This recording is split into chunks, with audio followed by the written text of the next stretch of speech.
तो हेलो नमस्कार साथियों, क्या आप भी बिहार शिक्षक भर्ती 3.0 की तैयारी कर रहे हैं? तो इस वीडियो के अंत तक बने रहिएगा, क्योंकि इस वीडियो में हम सभी लोग बिहार से संबंधित जो स्पेशल जीके से क्वेश्चन बने हुए हैं प्रीवियस ईयर में, उन क्वेश्चंस को करने वाले हैं। तो हमारे साथ में वीडियो के अंत तक बने रहिएगा। वीडियो अच्छा लगे तो चैनल को सब्सक्राइब करिएगा और अपने दोस्तों तक भी इस क्लास को शेयर करिएगा। चलिए देखते हैं पहला क्वेश्चन। देखो, कह रहा है पहला क्वेश्चन, बिहार राज्य पर्यटन विकास निगम की टैगलाइन क्या है? ब्राइट बिहार, हम सबका बिहार और ब्लिसफुल बिहार, या फिर बिहार इज द बेस्ट, उपयुक्त में से कोई नहीं, उपयुक्त में से एक से अधिक।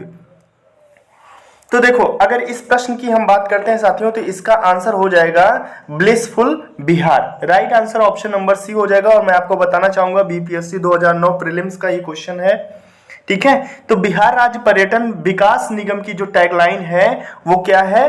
तो वह है साथियों ब्लिसफुल, ठीक है, ब्लिसफुल बिहार, ठीक है। यह क्या है? टैगलाइन है। और अगर बात करें इस अभियान को वर्ष 2005 में, ठीक है, 2005 में इसको शुरू किया गया था, ठीक है। चलिए अगले क्वेश्चन की तरफ बढ़ते हैं और अगला क्वेश्चन देखते हैं। चलिए दूसरा क्वेश्चन है, कह रहा है कि बिहार का प्रसिद्ध सोनपुर पशु मेला प्रारंभ किया जाता है कब? चैत्र अमावस्या से, या फिर कार्तिक पूर्णिमा से, भाद्रपद पूर्णिमा से, या फिर माघ अमावस्या से। आप देख सकते हो ये भी बिहार पुलिस कांस्टेबल एग्जाम जो 2019 में हुआ था उसमें भी पूछा गया है। तो सभी रिपीटेड क्वेश्चन है, ध्यान दीजिएगा। अगर हम इस प्रश्न की बात करते हैं तो साथियों, तो इसका आंसर हो जाएगा ऑप्शन नंबर बी, सोनपुर पशु मेला बिहार के पटना से, ठीक है। ये क्या है कि पटना से लगभग 25 किलोमीटर दूर सोनपुर में हर साल, पटना से ये 25 किलोमीटर दूर है सोनपुर, वहां पे हर साल ये कार्तिक पूर्णिमा को लगता है। और अगर बात करें तो याद रखिएगा इस पॉइंट को, यह एशिया का, ठीक है, एशिया का सबसे बड़ा, ठीक है, एशिया का सबसे बड़ा पशु मेला है। क्या है? सबसे बड़ा पशु मेला है, ठीक है।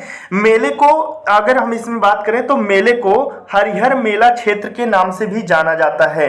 इसको किस नाम से जाना जाता है? तो याद रखिएगा हरिहर मेला क्षेत्र के नाम से भी, ठीक है, मेला क्षेत्र के नाम से भी इसको जाना जाता है। यह एक अन्य नाम है, इससे भी इसको क्या किया जाता है? जाना जाता है। इसको भी आप लोग याद रखिएगा। जबकि स्थानीय लोग इसे, स्थानीय लोगों की अगर हम बात करते हैं तो स्थानीय लोग जो सोनपुर का पशु मेला है इसको वो लोग छत्तर मेला पुकारते हैं। जो स्थानीय लोग हैं, ठीक है, स्थानीय लोग की बात करें तो वो लोग क्या कहते हैं? छत्तर मेला। तो इतने पॉइंट को आप लोग यहां से याद रखिएगा और इस प्रश्न का आंसर हो जाएगा ऑप्शन नंबर बी। चलिए अगला क्वेश्चन देखते हैं। अगला क्वेश्चन है साथियों, बिहार में प्रसिद्ध मंदारीगिरी मंदिर कहाँ अवस्थित है? रोहतास में, गया में, बक्सर में और बांका में। तो देख सकते हो सभी हाल ही फिलहाल के क्वेश्चन है, 2018 का है ये, ठीक है। एसएससी फर्स्ट इंटर लेवल री एग्जाम जो हुआ था उसका है। तो अगर इस प्रश्न की बात करें साथियों तो इसका जो आंसर होने वाला है वह क्या हो जाएगा? तो मंदारीगिरी मंदिर जो है वो बांका में स्थित है, ठीक है। अब ध्यान से सुनिए इसके बारे में। जो 12वें जैन तीर्थंकर थे, ठीक है, 12वें तीर्थंकर जो जैन तीर्थंकर थे, ठीक है, उनका नाम था वासु पूज्य स्वामी। ये जन्म से ही बैरागी थे। तो जिन्होंने वैराग्य अवस्था में भ्रमण क्रम में चंपापुरी से मंदारीगिरी पहुंचे और उन्होंने तप, ज्ञान और मोक्ष प्राप्त किया। और ये 3 कल्याण बिहार प्रांत के बांका जिले मंदागिरी में हुआ। अब ध्यान से सुनिएगा इसे, जिसे जैन धर्मावलंबी जो थे वो भगवान वासु पूज्य के क्रमशः तप कल्याणक, ज्ञान कल्याणक और मोक्ष कल्याणक मंदागिरी को कहते हैं, ठीक है।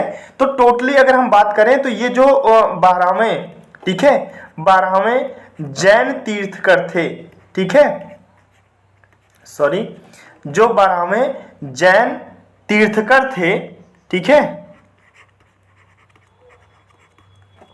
उनका नाम था वासु पूज्य, क्या था?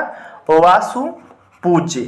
तो इन्हीं के बारे में ये आधारित है, क्योंकि ये जन्म से वैरागी थे। तो इसका आंसर हो जाएगा ऑप्शन नंबर डी। चलिए अगला क्वेश्चन देखते हैं। अगला क्वेश्चन कह रहा साथियों कि निम्नलिखित में से कौन सा भारत के बिहार राज्य में मौजूद एकमात्र यूनेस्को विश्व धरोहर स्थल है? तो अगर इस प्रश्न की बात करें साथियों तो इसमें महाबोधि बिहार है, नालंदा में बौद्ध मठ है, विक्रमशिला मठ का प्राचीन स्थल है, शेरशाह सूरी का मकबरा है, या कह रहा है कि उपयुक्त में से कोई नहीं, उपयुक्त में से एक से अधिक। तो अगर हम इस प्रश्न की बात करें तो इसका आंसर हो जाएगा साथियों, यह भी जो है बीपीएससी प्रीलिम्स 2017, ठीक है, 2017 और 18 में पूछा गया प्रश्न है। तो इसका आंसर हो जाएगा ऑप्शन नंबर ई। अब ध्यान से सुनिएगा इस प्रश्न को। बिहार राज्य में 2 स्थल स्थित है, ठीक है, 2 स्थित है। एक तो है महाबोधि मंदिर। ये महाबोधि मंदिर जो है ये कहां पर है? तो बोध गया बिहार में है, ठीक है। और अगर हम बात करें तो इसको 2002 ईस्वी में यूनेस्को में शामिल किया गया।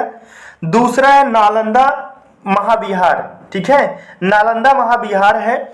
अगर हम इसमें बात करें तो इसको 2016 में, ठीक है, 2016 में क्या किया गया था? पुरातात्विक सूची में शामिल है। वर्तमान में भारत में कुल कितने हैं? तो आप लोग जरूर कमेंट करके बताइएगा, ठीक है। और याद रखिएगा 7 प्राकृतिक श्रेणी में है और 1 मिश्रित श्रेणी में है, ठीक। तो इसको भी याद रखिएगा। इसका आंसर हो जाएगा ऑप्शन नंबर ई। चलिए अगला प्रश्न देखते हैं। अगला प्रश्न है साथियों कि विश्व का सबसे ऊंचा कहा जाने वाला विश्व शांति स्तूप बिहार कहां पर स्थित है? तो इसमें ऑप्शन वैशाली, नालंदा, राजगीर और पटना है। आप देख सकते हो बीपीएससी प्रीलिम्स का ये क्वेश्चन है। और अगर हम बात करें तो विश्व का सबसे ऊंचा कहा जाने वाला विश्व शांति स्तूप जो है वो कहां पर स्थित है? तो वो राजगीर में स्थित है, ठीक है, राजगीर में स्थित है। अगर हम बात करें नालंदा बिहार गुप्त काल में अध्ययन का एक विख्यात केंद्र था। किस शासन में? तो याद रखिएगा नालंदा जो था, अगर हम इसमें बात करें तो गुप्त काल ना, तो गुप्त काल में ये किसका केंद्र माना जाता था? तो अध्ययन का केंद्र माना जाता था, ठीक है, अध्ययन का केंद्र माना जाता था, ठीक।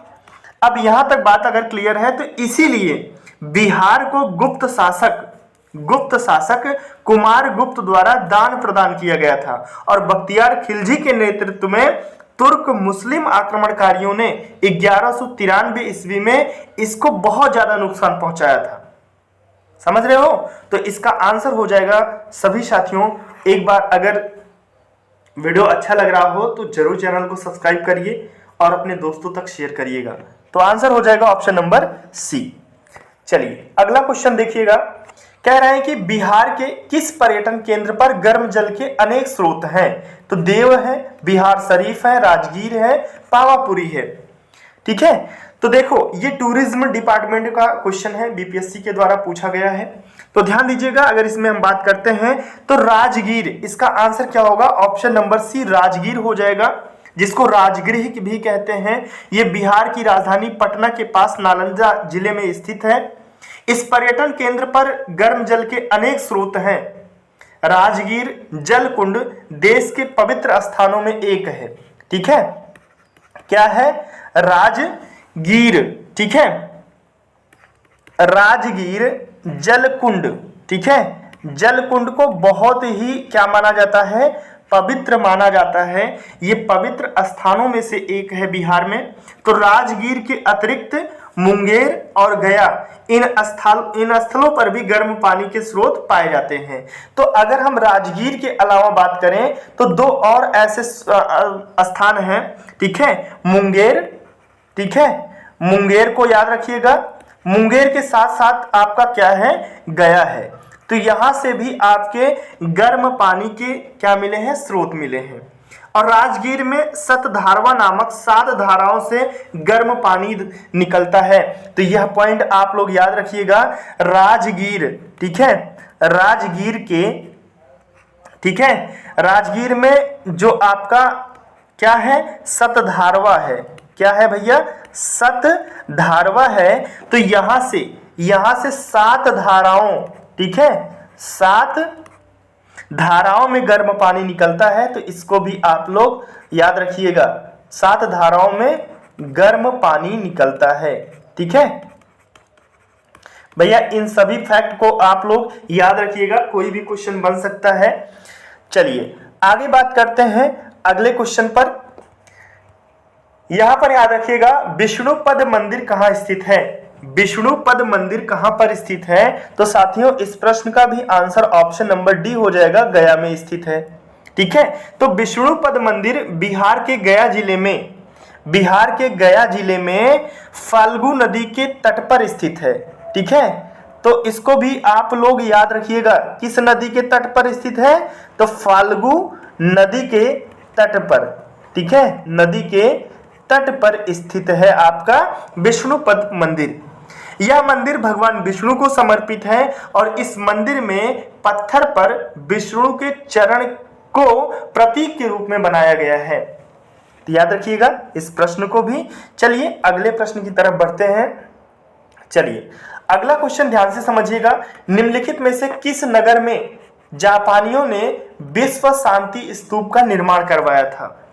तो याद रखिएगा विश्व शांति स्तूप का निर्माण करवाया गया, जबकि आपने पिछले भी प्रश्न में देखा विश्व शांति स्तूप कहाँ था, तो आपके राजगीर में था, ठीक है। तो कई बार ये प्रश्न रिपीट हुआ है, इसलिए मैंने पुनः इसको लिया है। तो ध्यान दीजिएगा इस प्रश्न का आंसर हो जाएगा ऑप्शन नंबर बी। इसमें जापानियों के द्वारा जो निर्मित विश्व शांति स्तूप वो कहां पर? तो ये राजगीर के नालंदा जिले में स्थित है, ठीक है। कहां पर स्थित है? नालंदा जिले में। नालंदा जिले में रत्नागिरी हिल पर ये स्थित है, ठीक है। इसको भी आप एक पॉइंट याद रखिएगा। तो कहां पर याद? रत्नागिरी, ठीक है। रत्नागिरी क्या है? हिल मतलब पहाड़ी पर, ठीक है। तो इस स्तूप पर चारों दिशाओं में बुद्ध की मूर्तियां स्थापित हैं। स्तूप के पास एक मंदिर है जहां सार्वभौमिक शांति के लिए प्रार्थना की जाती है। तो इस प्रश्न का आंसर हो जाएगा साथियों राजगीर, ऑप्शन नंबर बी इसका बिल्कुल करेक्ट आंसर होगा। चलिए आगे बात करते हैं। अगला प्रश्न है, बोध गया में महाबोधिक मंदिर बनाया गया है जहां पर गौतम बुद्ध पैदा हुए थे या गौतम बुद्ध को ज्ञान प्राप्त हुआ, गौतम बुद्ध ने अपना प्रवचन दिया या गौतम बुद्ध की मृत्यु हुई। तो चलिए इस प्रश्न का भी आंसर करिएगा। तो याद रखिएगा जो बोध गया में महाबोधिक मंदिर बनाया गया वह साथियों बुद्ध को जब ज्ञान प्राप्त हुआ था तो उस उद्देश्य से बनाया गया है, ठीक है। तो बोध गया में स्थित जो महाबोधिक मंदिर परिसर है वो गौतम बुद्ध के जीवन से संबंधित 4 पवित्र स्थलों में से एक माना जाता है। यही नहीं, पीपल के वृक्ष के नीचे उन्हें ज्ञान की प्राप्ति हुई थी। इस परिसर के मंदिर में से पहले मंदिर का निर्माण अशोक ने 3री शताब्दी ईसा पूर्व में कराया था, ठीक है। और अगर वर्तमान की बात करें तो 5वीं और 6वीं शताब्दी में निर्मित माना जाता है, इस मंदिर का निर्माण हुआ था, ठीक। चलिए तो साथियों इस प्रश्न का आंसर ऑप्शन नंबर बी हो जाएगा। आगे अगला प्रश्न ध्यान दीजिएगा, इसमें कह रहे हैं कि किस नगर में सूर्य मंदिर विख्यात है? किस नगर में सूर्य मंदिर विख्यात है? तो याद रखिएगा इसमें आंसर हो जाएगा ऑप्शन नंबर सी यानी कि देव सूर्य मंदिर बिहार के कहां पर है? तो बिहार के औरंगाबाद जिले में है, ठीक है। इसको भी आप लोग औरंगाबाद, ठीक है, औरंगाबाद जिले में स्थित है। इसकी स्थापना जो है साथियों अगर हम बात करें तो याद रखिएगा स्थापना के विषय में, ठीक है। तो इसकी जो स्थापना है उसको उमगा के चंद्रवंशी राजा, ठीक है, कहाँ के राजा थे? तो उमगा के, ठीक है, उमगा के चंद्रवंशी राजा थे जिनका नाम था भैरवेंद्र सिंह, ठीक है। क्या नाम था? भैरवेंद्र सिंह। इनके द्वारा क्या किया गया था? इसको 15वीं शताब्दी में, ठीक है। कब? तो 15वीं शताब्दी में साथियों, 15वीं शताब्दी में इसको निर्माण करवाया गया था, इसकी स्थापना करवाया गया था। और यहाँ प्रत्येक वर्ष सूर्य अचला सप्तमी को, ठीक है, याद रखिएगा सूर्य, ठीक है, सूर्य अचला सप्तमी को क्या होता है? एक आयोजन किया जाता है या कह सकते हो एक महोत्सव का आयोजन होता है। सप्तमी को क्या होता है, एक महोत्सव आयोजित किया जाता है, तो इसलिए थोड़ा इंपॉर्टेंट हो जाता है। याद रखिएगा, इसको भी थोड़ी व्याख्या पर ध्यान देंगे तो सारी चीजें आपके क्लियर हो जाएंगी। ऑप्शन सी बिल्कुल इसका करेक्ट हो जाएगा। चलिए अगला क्वेश्चन है, बिहार महान धार्मिक केंद्र है सिखों के लिए, जैनों के लिए, बौद्ध धर्मावलंबियों के लिए या इन सभी के लिए? तो याद रखिएगा, बिहार एक महान धार्मिक केंद्र है, तो किसके लिए है? तो इसका आंसर जो होगा साथियों, इसका आंसर हो जाएगा आपका ऑप्शन नंबर डी हो जाएगा इस प्रश्न का आंसर। इन सभी के लिए ये बहुत महान है। तो बिहार बौद्ध, सिख और जैन तीनों ही धर्मावलंबियों हेतु एक महान धार्मिक केंद्र के रूप में विख्यात है। गौतम बुद्ध का जो जन्म था वो कहां पर हुआ? तो कुंडग्राम में हुआ। साथ ही सिखों के जो 10वें और अंतिम गुरु हैं गुरु गोविंद सिंह और जैन धर्म के 24वें तीर्थंकर महावीर स्वामी भी बिहार से ही संबंधित है। तो इसलिए ये सभी धर्मावलंबियों के लिए एक महान धार्मिक केंद्र है। इसका आंसर हो जाएगा ऑप्शन नंबर डी। चलिए अगला प्रश्न देखते हैं साथियों। तो अभी हमने इसको पढ़ा कि यहाँ पर जो सूर्य मंदिर है वो कहाँ पर स्थित है? तो देव में स्थित है। देव कहाँ पर है? तो ये आपका नालंदा में, ठीक है। देव जो है कहाँ पर, औरंगाबाद जिले में स्थित है। ये औरंगाबाद जिले में स्थित है। उमगा के चंद्रवंशी राजा भैरवेंद्र सिंह ने इसको 15वीं शताब्दी में स्थापना किया था। तो ये सारी बातें आपने देखा पिछले प्रश्न में। चलिए अगला प्रश्न देखते हैं। अगला प्रश्न अभी हम लोगों ने इसको पढ़ा है, लेकिन प्रश्न की लैंग्वेज थोड़ा सा चेंज करके कई बार इसको रिपीट किया गया है, इसलिए आप दोबारा से इस प्रश्न को एक बार समझिएगा। किस नगर में जापानियों ने विश्व शांति स्तूप यानी कि वर्ल्ड पीस स्तूप निर्माण करवाया था? तो याद रखिएगा, इसमें हमारा आंसर जो था वो बोध गया था। तो बोध गया इस प्रश्न का आंसर होगा। लेकिन सुनिएगा, ध्यान दीजिएगा, बोध गया से, ठीक है, जो भैया आपका बोध गया है, ठीक है, बोध गया है, अगर हम बात करें तो गया से 14 किलोमीटर, अगर हम बात करें तो यह जो है गया से 14 किलोमीटर कहां पर है? दक्षिण में स्थित है। यहां पीपल के वृक्ष के नीचे गौतम बुद्ध को ज्ञान प्राप्त हुआ और उसे क्या कहा गया? जब ज्ञान की प्राप्ति हुई तो बोधि, जहां पर उनको ज्ञान की प्राप्ति हुई उसको बोधि वृक्ष कहा गया, ठीक है, बोधि वृक्ष कहा गया। साथियों समझ गए? यहाँ का महाबोधि मंदिर प्रसिद्ध है और यहीं पर जापानियों ने विश्व शांति स्तूप का निर्माण करवाया था। राजगीर हिंदू, बौद्ध और जैन धर्मों का एक पवित्र स्थल है। यहाँ के जो दर्शनीय स्थलों में वेणुवन, अगर हम दर्शनीय स्थलों की बात करते हैं कहां पर? जो राजगीर है, तो वहां पर साथियों आपका एक है वेणुवन, ठीक है, क्या है? वेणुवन है। करंद सरोवर है, ठीक है, क्या है? करंद सरोवर है, ठीक, करंद सरोवर। सप्तधारा है, मैंने अभी कहा ना कि सप्तधारा गर्म जलधारा वहां से निकलती है। और मखदूम कुंड है, ठीक है, क्या है? तो मखदूम कुंड है, हो गया। गर्म झरने हैं, सप्तपर्णी गुफा है। और अगर बात करें हम तो बिंबिसार का कारागार है, गिद्धकूट है। तो ये सभी जो हैं कहां पर स्थित हैं? ये सभी आपके राजगीर में स्थित है। और गया में विष्णुपद मंदिर होने के कारण यह एक महत्वपूर्ण तीर्थ स्थान है। तो उम्मीद है साथियों यह वीडियो आपको अच्छा लगा होगा।